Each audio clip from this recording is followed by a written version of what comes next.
Breaking news, ladies. The Fertility Awareness Mastery Mentorship Program, Class of 2022, starts in January. If you are a women's health professional with an existing practice and you've struggled to incorporate fertility awareness charting into your client work, this is the program you've been waiting for. There's nothing like it offered anywhere. Transform your practice in 9 months. We start the first week of January. Apply now at fertilityfriday.com/FAMM live. That's fertilityfriday.com/FAMMLIVE. This is the Fertility Friday podcast, episode number 390.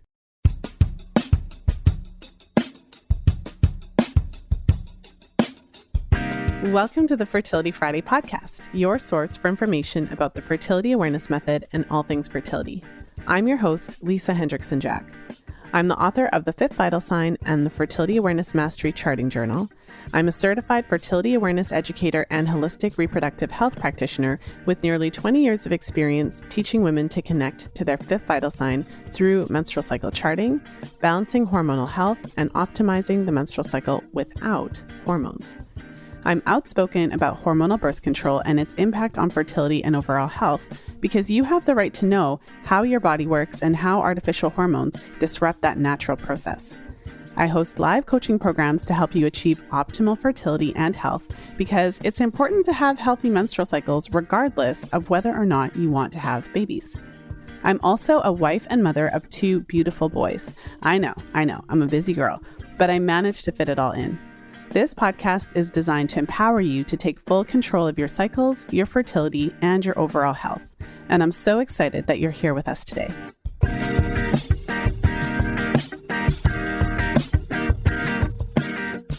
Today, I'm excited to share the very first episode in a newer series for the podcast.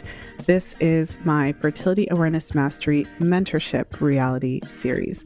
And so for the next few weeks, you'll be hearing some really great episodes from some of the members of my mentorship program.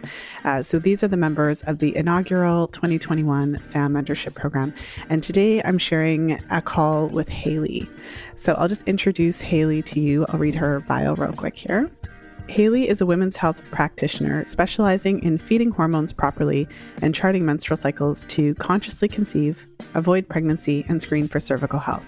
She is the creator of Fertility Freedom, a one-to-one program that weaves together cutting-edge nutrition research, constitutional dietetics, and tracking the health of your fertility using the fertility awareness method.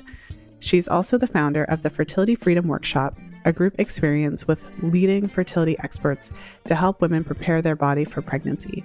Her mission is to equip you with the inspiration, courage, and know-how to practicing body literacy and advocating for your cycle, constitution, and health. And in today's episode, Haley shares her journey and experience in the Fertility Awareness Mastery Mentorship Program. She shares some of the personal takeaways that she learned and gleaned as she charted her own cycles throughout the program, and also how the program has impacted her professional practice. So without further ado, let's go ahead and jump into today's episode.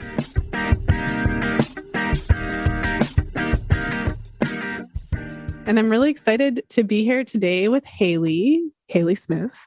Haley is a member of my FAMM program, and we're actually recording this on the very last day of the program. Officially. We're still going to meet a couple times though, but this is actually kind of fun to be meeting on the official last day. So we've been together in the program then for about 6 months, if I'm doing my math correctly. So welcome to the show. Oh, thank you so much. I thought about that too in class today. I was like, this is like the best hurrah of the past 6 months. Yeah. So very happy to be here. Mm-hmm.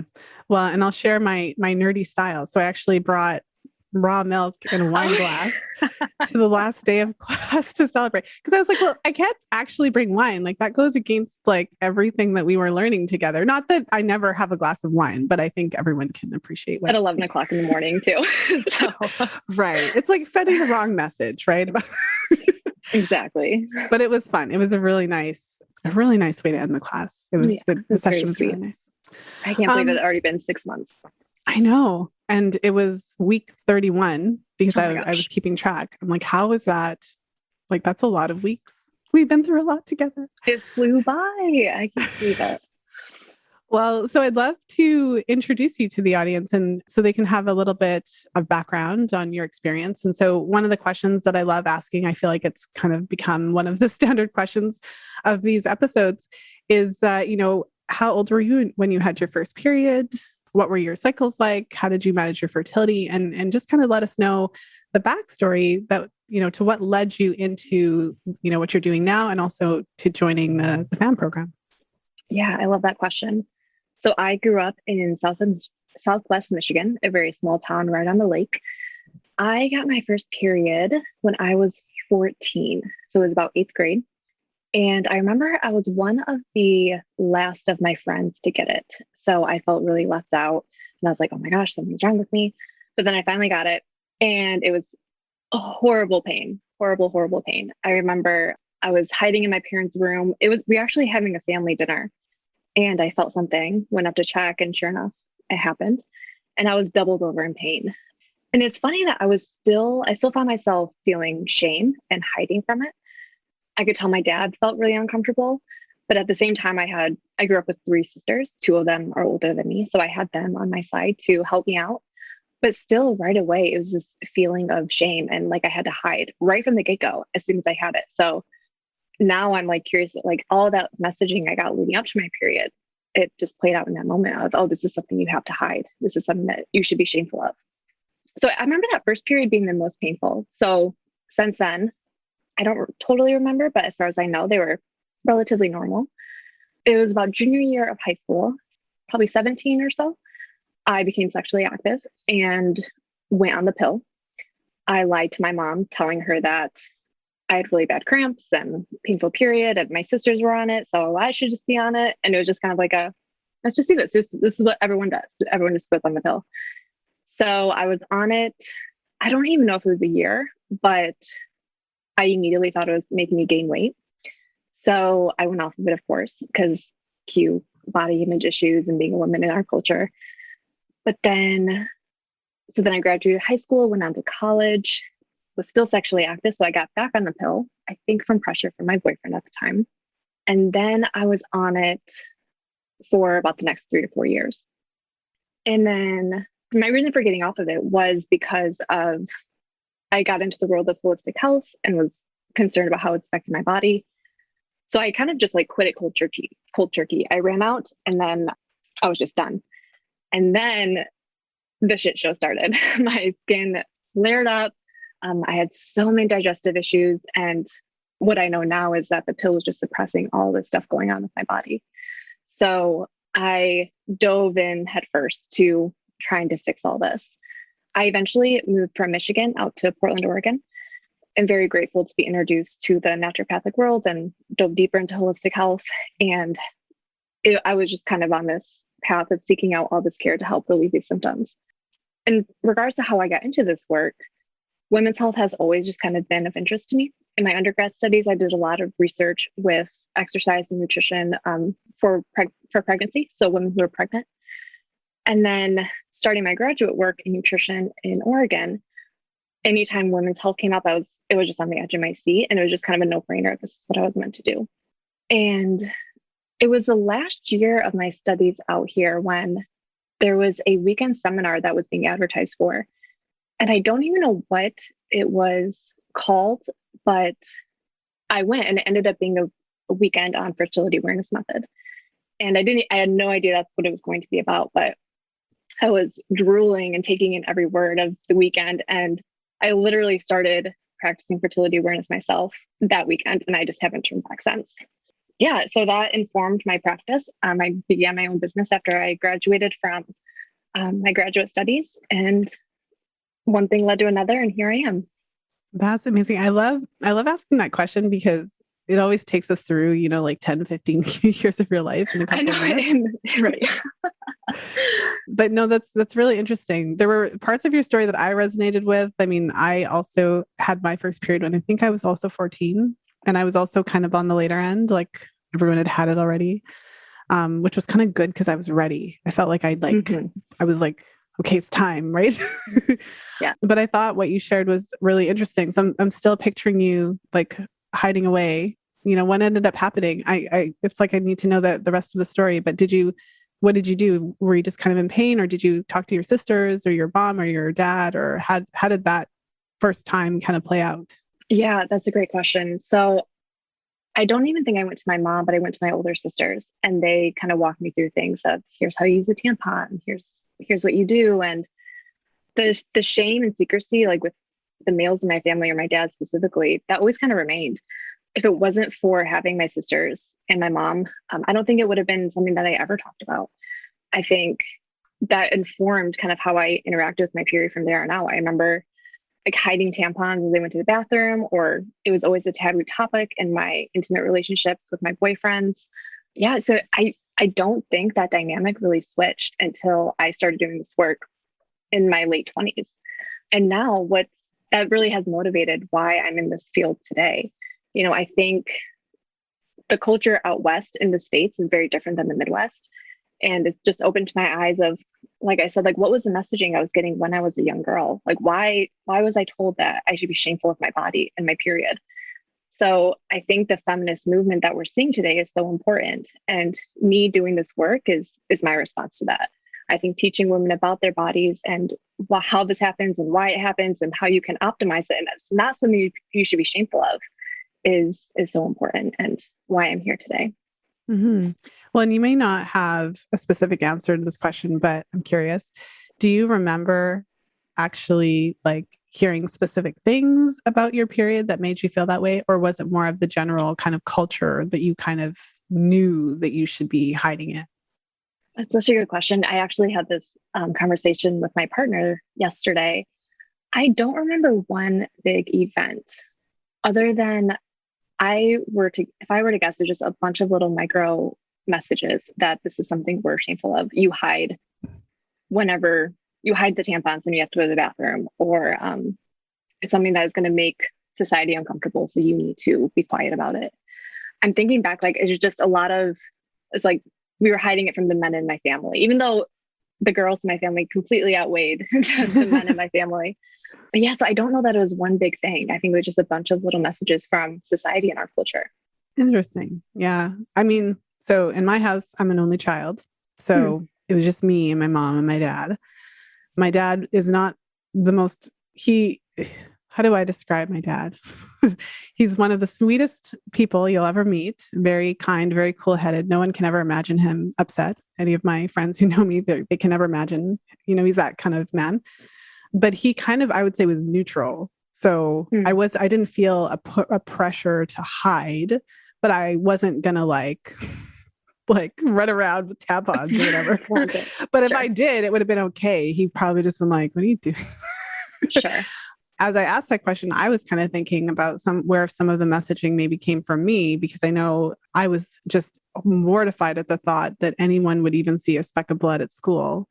I think there's a good reason for that, because I think everyone probably does know someone who did have that experience and how horrible it was for them.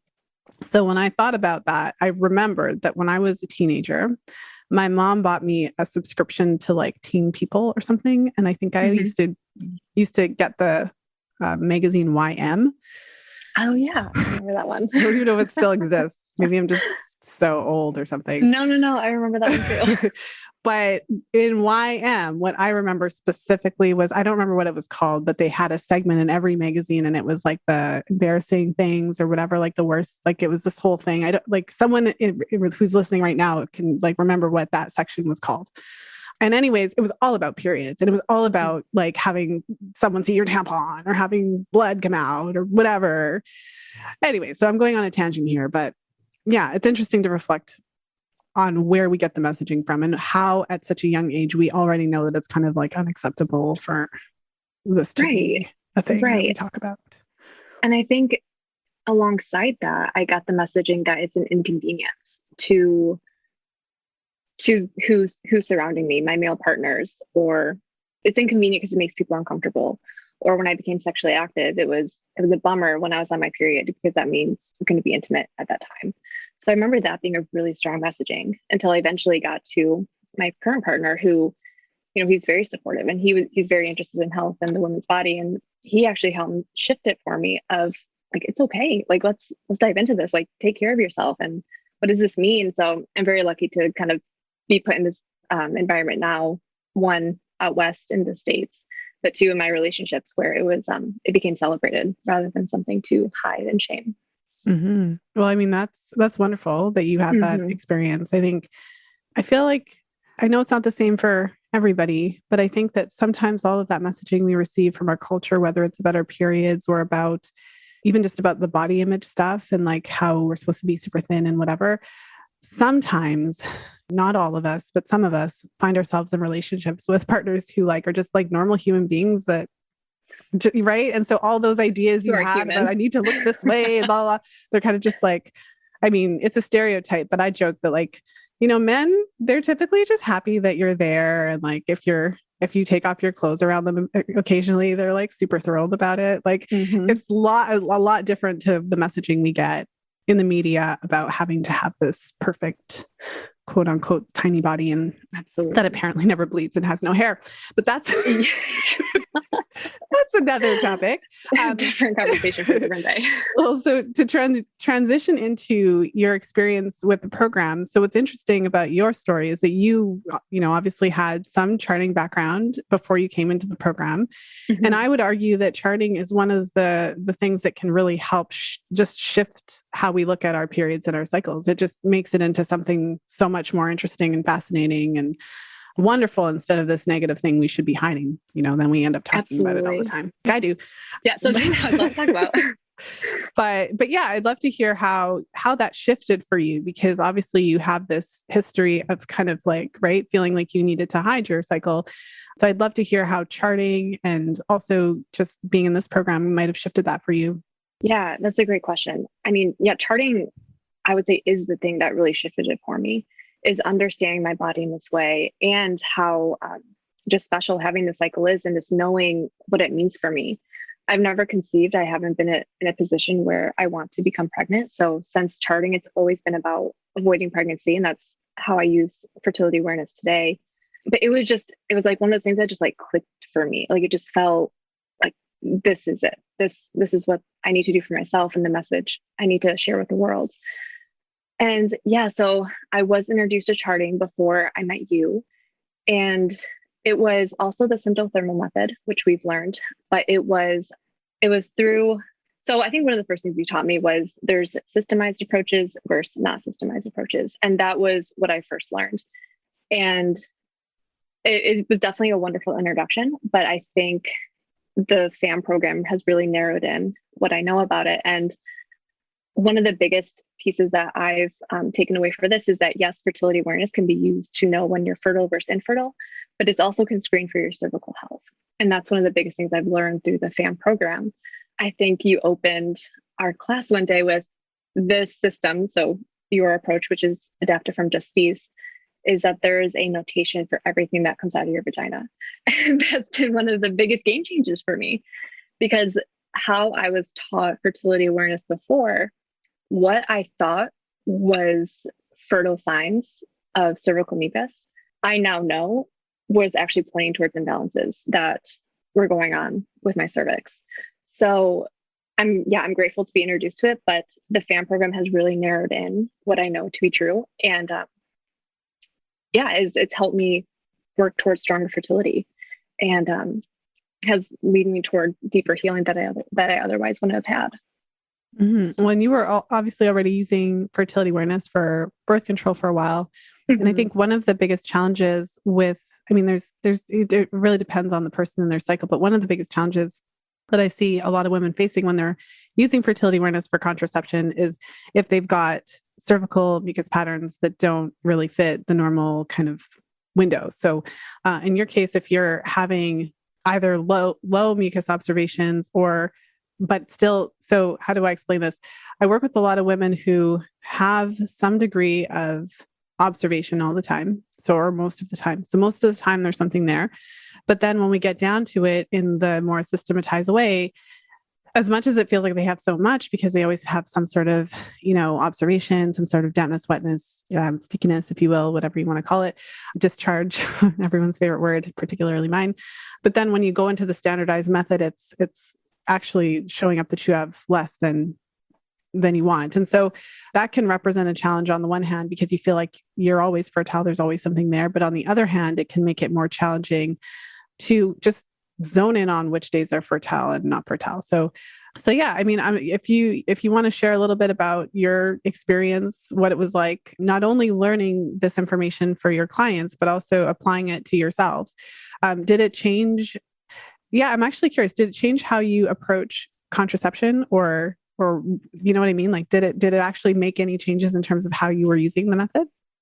Yeah, that's a really great question. So that absolutely was one of my biggest challenges with fertility awareness then, and even this program, is because the science clicked for me right away, and I could explain it. I could explain the menstrual cycle and why you're fertile now, when you're not fertile, like perfectly, and it made perfect sense. I could geek out on it, but then when I start charting myself, it's like, why isn't this happening? Why am I feeling these gushes, or why am I seeing this cervical mucus right before I bleed? Like, that's not supposed to be there. So it is a very frustrating challenge, but that's one of the things I was so grateful for in the FAMM program, is that part of the program was charting ourselves and diving very deeply into it. Because like you told us, and like we all experience, we all know the science very well, but charting is a whole new ballgame of when you actually get into it. So yeah, so it absolutely did change how I approach contraception, because I'm, on the intention scale, I'm at like a 0 for having babies right now. And I would not have unprotected sex, like, unless it was like 1000%. I knew I wasn't fertile, but it definitely made it hard whenever I was feeling these gushes or cervical mucus on days where I intellectually know I shouldn't be fertile, but I questioned it. So now, like with the program, I understand that the watery gushes I was feeling aren't fertile cervical mucus like I was once told. So I can be more confident with contraception, with the systemized approach, and knowing what these different discharges mean, and that it's not all cervical mucus. It's been one of the biggest game changers for me. Absolutely. Yeah, that's really, I just really like how you explained it, because it makes perfect sense. Like this is the kind of like the difference between the textbook and the actual humans who use this method. Yeah. Because it's quite straightforward, actually, for anyone who has read my book, The Fifth Vital Sign, or who has read Taking Charge of Your Fertility, or, any of the other popular books. I think Garden of Fertility isn't as on top of everyone's list as it was when I was in my 20s, but these are some of the books that give us the basis of this knowledge. And it's pretty easy to understand. Like, you read it and it's like, okay, so estrogen rises, you make mucus, and you ovulate. Like, it's kind of pretty straightforward, but in the real world, yeah, it doesn't always work like that. And so I know one of the challenges you faced was, initially it was like, I have all this stuff all the time. And then we kind of sorted it out together to try to figure out what it really was, what was going on. And then it turned out that actually you had far less. And I know that that's something you're still working on, and also looking at those gushes and how that could relate to cervical health, and how, so I know that it's your project. So we'll check in a few months to see how you're doing with all of that. But it's really exciting to hear that it did give you some clarity, because if you don't know, but you're really like, so you and I share that, I think, a little bit of the type A, because I was very like science minded too. So I read it and understood it as well. But yeah, if you're seeing these things and you don't understand, and you're at a 0 on the intention scale, for anyone who's familiar with the intention scale, 0 to 10, how much do you want babies today? And so you're at a 0. And so, yeah, that means a lot of days potentially where you are choosing to use protection or not have sex at all, because you're just kind of unsure. And when you're unsure, you have to, if you want to use the method to the full efficacy, you have to assume you're fertile and wait. Yeah, that's a great point. I can actually just kind of expand on that. We just had to submit, our personal charting assignment, and I was looking back on my first charts that I did in the program, and I was marking like 6 days of cervical mucus. And by the end of the charts, I had 1 day, if that. So I just share that to say, I was thinking I was having so much more cervical mucus in the beginning. And now I know that it was signs of abnormal discharge. Nothing intense or scary, but something to be aware of. And I can just share that through your guidance and some of the protocols that we learned, I implemented. And I'm still working on producing more cervical mucus and healing it, but the abnormal cervical mucus has lessened by far. So I'm very encouraged by it. And this wasn't an overnight fix. It happened over 3 months or so, but yeah, it works. like we always say in the program, the chart speaks for itself. The chart does the talking. And it's been really, really cool to see that for myself. Yeah, that's really fascinating. And I think one of the things that's challenging for me in the place of being the educator in this program is that the learning and it's kind of one of those, like, you got to trust the process kind of situations, because you can know all the things if you know intellectually all the things, like, you still have to go through the experience of how your cycles can change over time, because that's the journey that you're taking your clients on. Because there's a difference between, I guess it's like that. There's a phrase that's coming to my mind, kind of a cliche. It's not just knowing the path, it's walking the path. Like, yes. But that's so true. That's exactly what this is. Yeah, it's really interesting. Just to kind of shift a little bit, because I feel like what's been really interesting, because I don't know if this is the third or fourth maybe of this series that I've recorded, but what's really interesting is how everyone's personal experience of the program and kind of what they learned personally about their own cycles. It's so interesting how much it characterizes your experience in the class, if that makes sense, because of how it affected you personally. I think that's really interesting. But why don't you share with us, now that you're kind of through the class, working through your practicum and everything, when you're thinking about how to implement this in your practice, like, just talk to us a little bit about that, like how you're going to be able to actually put this into practice. Ooh, I love that, because this has been a super exciting project that I've started implementing within the past month.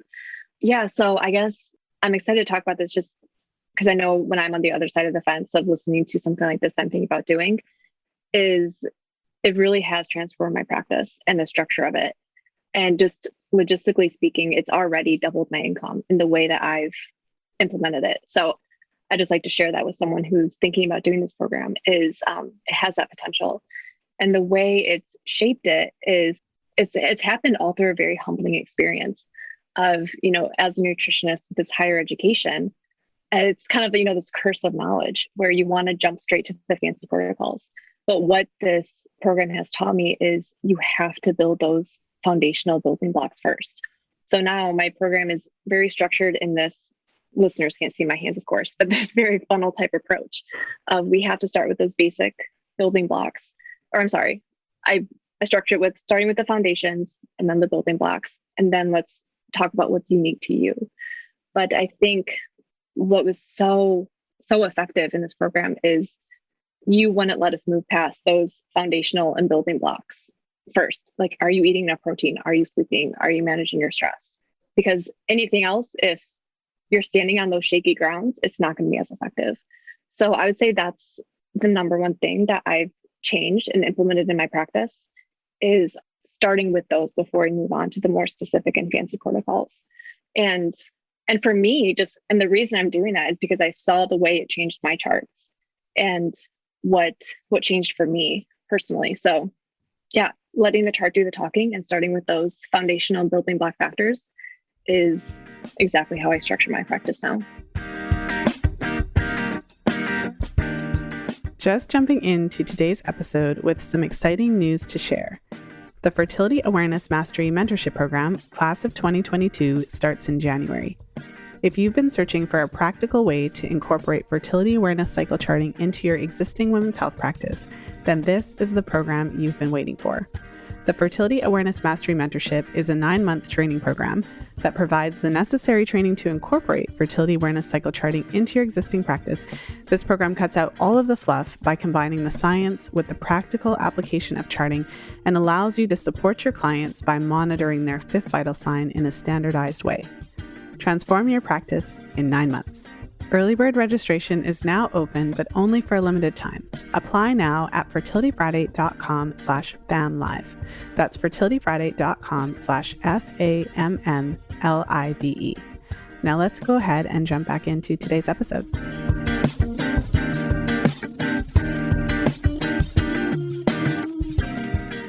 That is really exciting. Mm-hmm.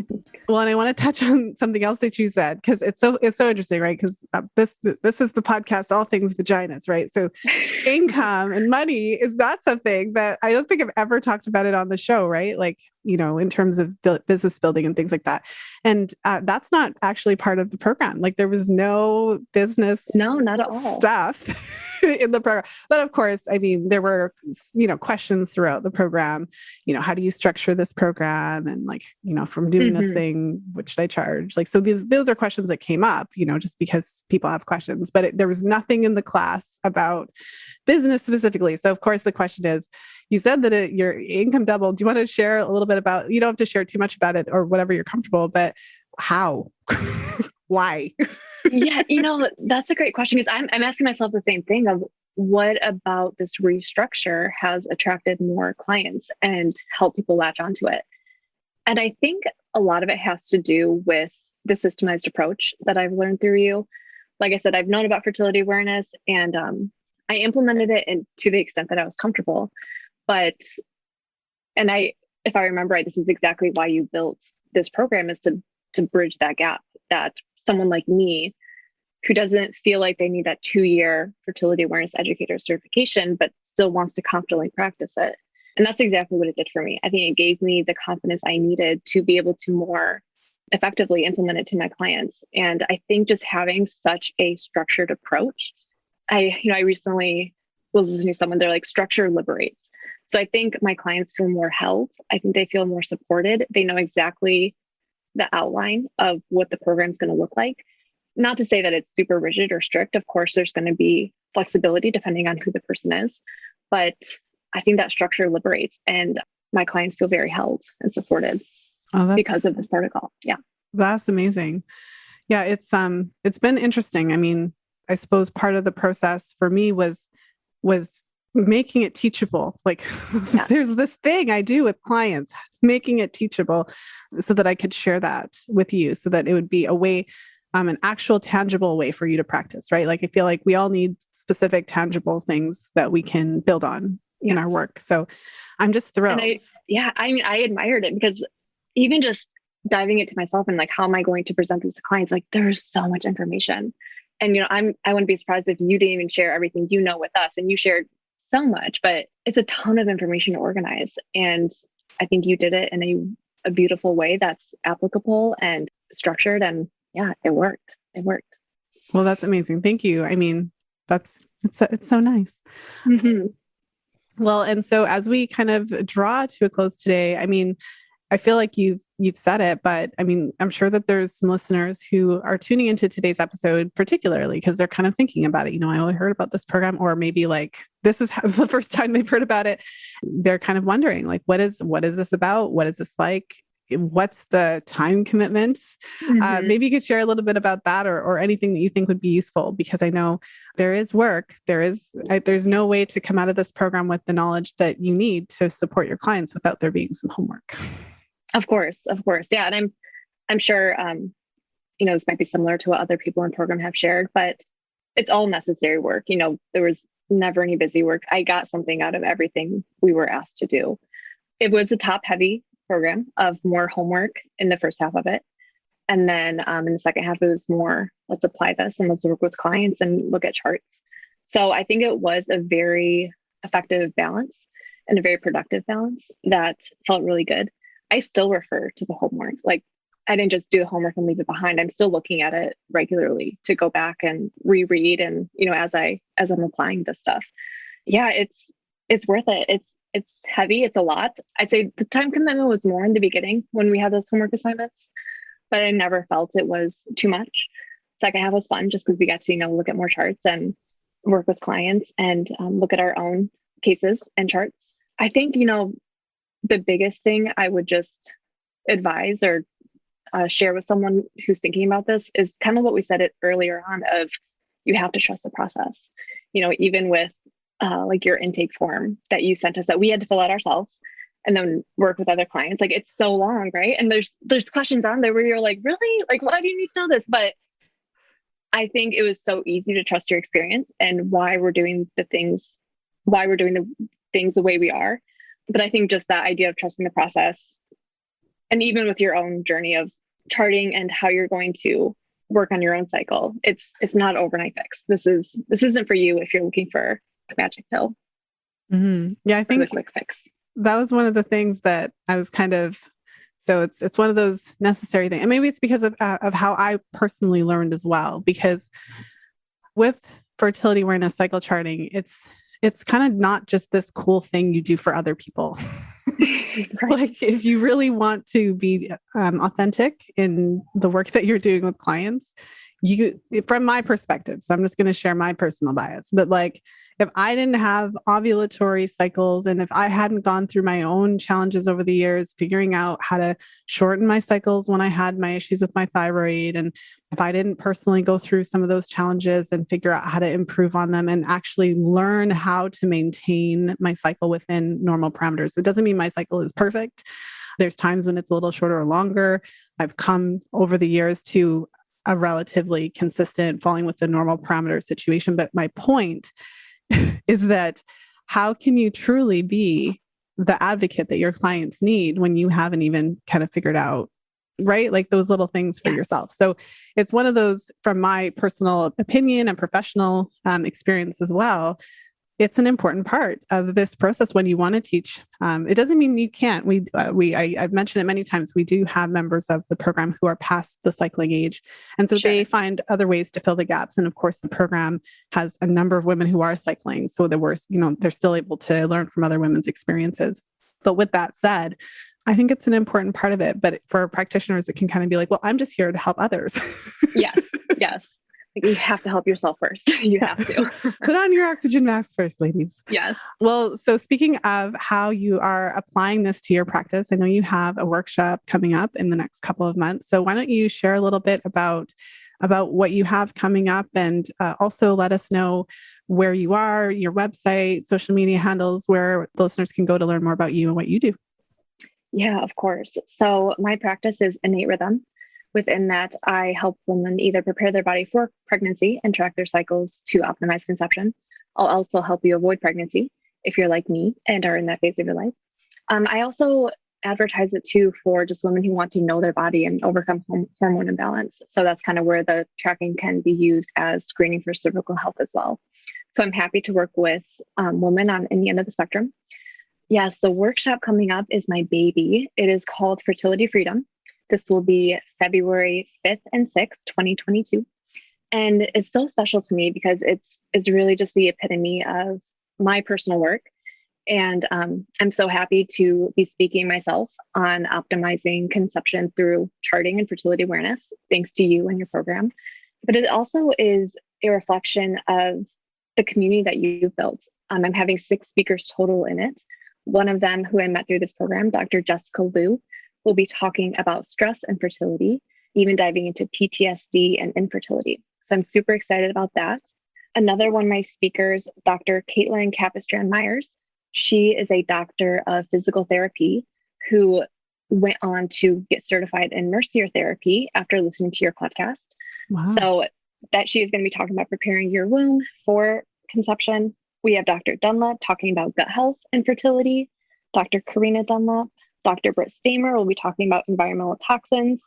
And then we have a yoga teacher, Mia Tarduno, leading a class on yoga for fertility. So we're getting a big range, a big spectrum of helping women prepare their body for pregnancy. So this workshop specifically is for if you want to prepare your body for pregnancy. Maybe next time I'll do it for avoiding pregnancy. But yes, very excited about that. Registration will be opening in October. People can learn more either on my website, innaterhythm.com, or my Instagram handle is innaterhythm with an underscore at the end. All right. Well, for anyone who is listening on the go, we'll make sure to put all the links in the show note page for this episode. And that's really exciting, that the event that you have coming up. So good luck. I hope everything goes well. Thank you. I just want to say thank you for coming on the podcast and sharing your experience so openly and candidly.